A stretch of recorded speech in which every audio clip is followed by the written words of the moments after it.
हमारे यूनिवर्स बहुत ज़्यादा विशाल और अनंत है और हर रोज साइंटिस्ट और एस्ट्रोनॉट नए सेलेस्टियल ऑब्जेक्ट और प्लैनेट को ढूंढ निकाल रहे हैं जिनके कैरेक्टरिस्टिक और यूनिक बिहेवियर को जानने के बाद आप सरप्राइज तो जरूर हो जाएंगे। जैसे कि प्लैनेट जो डायमंड के बने हैं वहां से लेकर प्लैनेट जिनके कैरेक्टरिस्टिक अर्थ से मेल खाते हैं, मैं आपके सामने पेश कर रहा हूँ अब तक के 10 सबसे स्ट्रेंज प्लैनेट्स को, तो तैयार हो जाइए।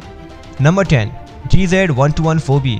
इस प्लैनेट को 2009 में ढूंढा गया था। इसका स्ट्रक्चर बहुत ज़्यादा इंटरेस्टिंग है क्योंकि यह प्लैनेट पूरी तरह से पानी से भरा हुआ है और उसका एटमॉस्फेयर भी पानी के स्टीम से बना हुआ है, इसलिए साइंटिस्ट ने इस प्लैनेट का नाम ही रखा है द स्टीमी वाटर वर्ल्ड। यह प्लैनेट पूरी तरह से एक ओशन से बना हुआ है और वहाँ बहुत कम लैंड मास है। बहुत कम लैंड मास होने की वजह से ह्यूमन बींग के लिए इनहैबिटेबल है, लेकिन इस प्लैनेट का ओशन किसी भी तरह से हमारे प्लैनेट के ओशन जैसा तो बिल्कुल भी नहीं है क्योंकि प्लैनेट से स्टीमी एटमॉस्फेयर और प्लैनेट के कोर से निकलने वाले इंटेंस ग्रेविटी प्रेशर की वजह से इस प्लैनेट का पानी हॉट आइस में बदल जाता है, जिसे हम आइस 7 भी कहते हैं।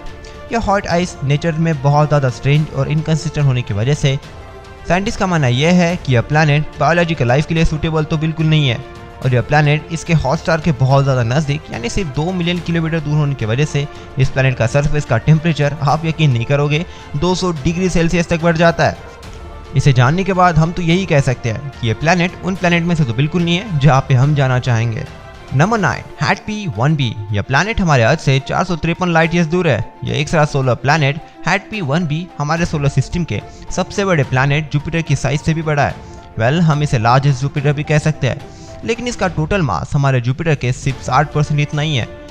अगर हम इसे नॉर्मल ऑब्जेक्ट से कंपेयर करना चाहते हैं तो हम यह कह सकते हैं कि ये कोट बॉल जैसा है। अगर आप इस प्लैनेट को पानी से भर के ट्यूब में डाल देते हैं तो यह प्लैनेट ट्यूब में फ्लोट करने लगेगा। अब तक ऐसा कोई भी फिनोमिनन को नहीं बता पाया है कि कैसे प्लैनेट एक साथ इतना बड़ा और लाइट वेट भी है।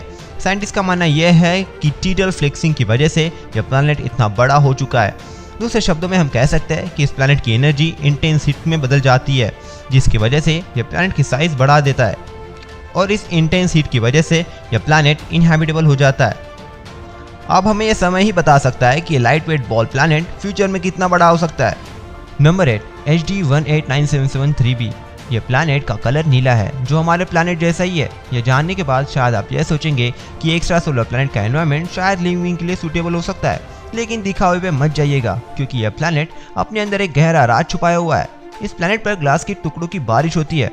मैं आपको बताना चाहूँगा कि इस प्लैनेट का कलर नीला पानी की वजह से तो बिल्कुल नहीं है। यह आता है इसके सिलिकेट पार्टिकल की वजह से जो इस प्लैनेट के क्लाउड में कंडेंस हो चुका है और एक ग्लास के टुकड़े पूरे प्लैनेट को कवर कर देते हैं, जिसकी वजह से यह प्लैनेट को नीला कलर मिला है जो ओशन के जैसा दिखता है। और इस प्लैनेट के वेदर में विंड की स्पीड 2 किलोमीटर पर सेकेंड है। अगर कोई इससे आ जाता है तो यह वाइंड उसको पूरे प्लैनेट को गोल गोल चक्कर घुमा देगी और ऊपर से उसके तरफ आने वाले ग्लास के टुकड़े जो उसे काफ़ी हर्ट करेंगे वो तो अलग बात है। अब ये देखने के बाद शायद हम यही कह सकते हैं कि साइंटिस्ट को जब इस प्लैनेट के बारे में पता चला होगा तब साइंटिस्ट का इस प्लैनेट को हैबिटेट करने का सपना चूर चूर हो गया होगा। Number 7 TRAPPIST-2b। यह प्लैनेट देखने में ब्लैक से भी ज़्यादा डार्क है। पूरे यूनिवर्स में अब तक के ढूंढे गए प्लैनेट्स में यह अब तक का सबसे ज़्यादा डार्क प्लैनेट है। हर प्लैनेट अपने हॉट स्टार से मिलने वाले लाइट के कुछ प्रतिशत लाइट को रिफ्लेक्ट करता है, लेकिन यह प्लैनेट इसके हॉट स्टार से मिलने वाले लाइट के सिर्फ 1% ही लाइट रिफ्लेक्ट कर पाता है। इसकी वजह से इस प्लैनेट की अपीयरेंस डार्क दिखाई देती है।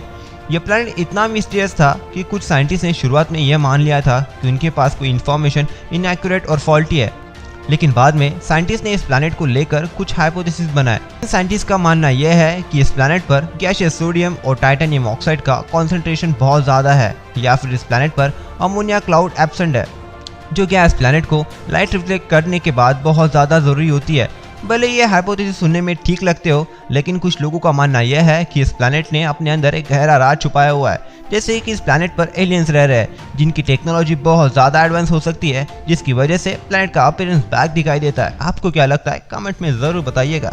Number 6 COROT-7b। यह प्लैनेट हमारे अर्थ से 480 लाइट ईयर्स दूर है। COROT-7b ये यूनिवर्स के उन प्लैनेट में से एक है जिस पर लाइफ हो सकती है, क्योंकि इस प्लैनेट का कंपोजिशन हमारे अर्थ जैसा ही है, लेकिन फिर भी इस प्लैनेट पर ह्यूमन बीइंग नहीं रह सकते। इसके पीछे का रीजन ये है कि इस प्लैनेट पर पत्थरों की बारिश होती है। यह प्लैनेट टाइडल लॉक हो चुका है।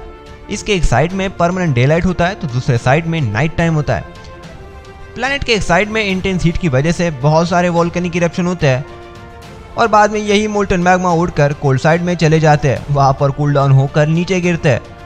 अगर आप इस प्लैनेट पर सेफली लैंडिंग कर पाते हैं तो आपके पास सिर्फ दो ही ऑप्शन बचते हैं, एक तो बहुत ज़्यादा हाई टेम्परेचर में पकना या फिर दूसरा ऑप्शन है दूसरे साइड में जाकर वहां पर पत्थर खाना। आप किस साइड में जाना चाहोगे वैसे? Number 5, ग्लीसा 436b।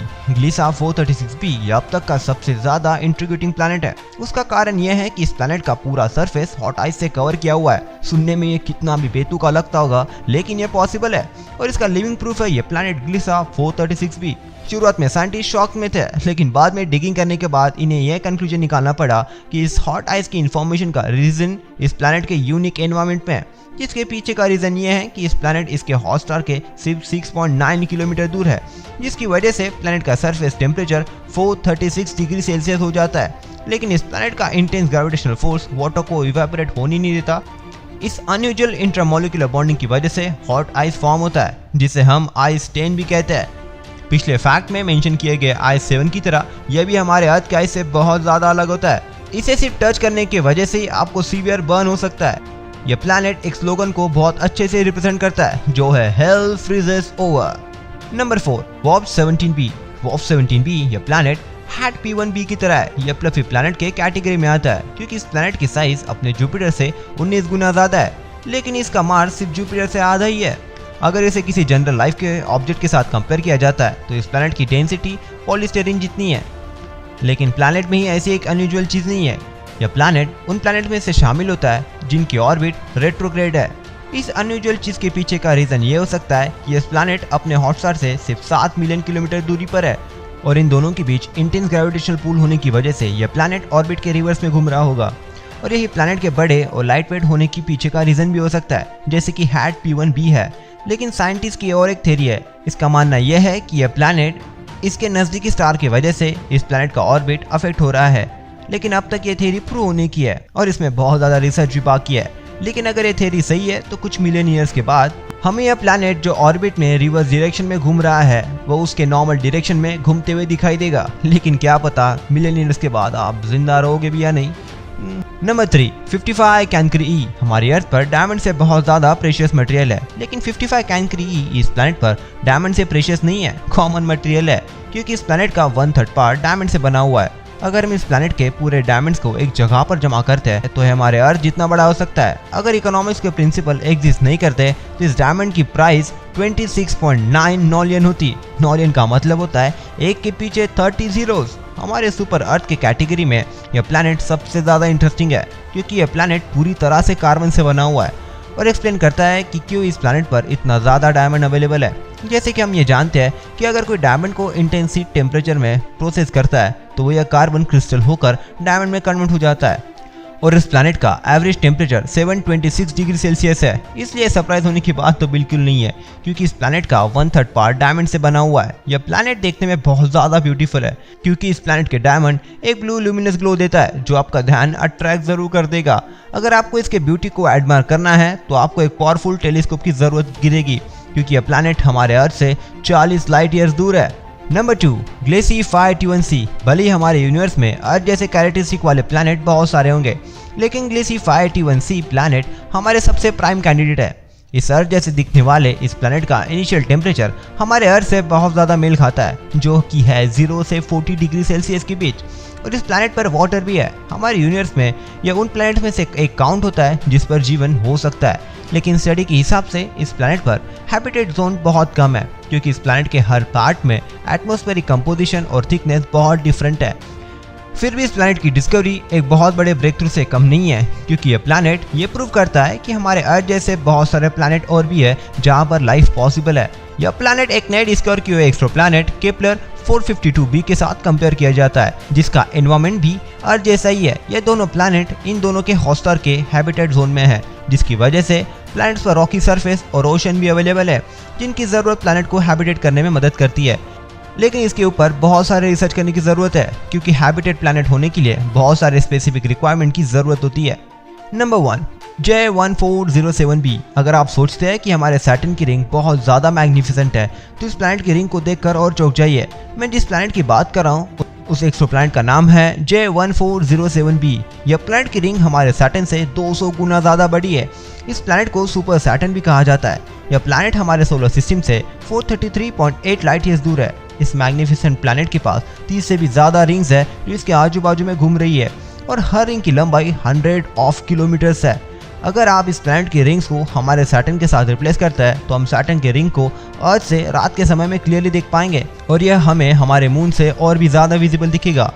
एस्ट्रोनॉमर्स का यह मानना है कि यह रिंग्स कुछ समय बाद उस प्लैनेट के एक्सोमून्स में कन्वर्ट हो जाएगी। यह सेलेस्टियल प्रोसेस है जो हमारे सोलर सिस्टम में नहीं है। एस्ट्रोनॉमर्स के हिसाब से आने वाले मिलियंस ऑफ ईयर्स में इस प्लैनेट की रिंग डिसिपरेट और डिसिपियर होकर इस प्लैनेट के एक्सोमून में बदल जाएंगे जो जय 1407 के ऑर्बिट में घूमते रहेंगे। फिलहाल यह रिंग्स कुछ थाउजेंड्स ऑफ ईयर से पहले डिसिपरेट नहीं होने वाले। शायद उस समय हमारे पास सिग्निफिकेंट टेक्नोलॉजी होगी कि हम इस प्लैनेट के रिंग्स को देखकर एंजॉय कर पाएंगे।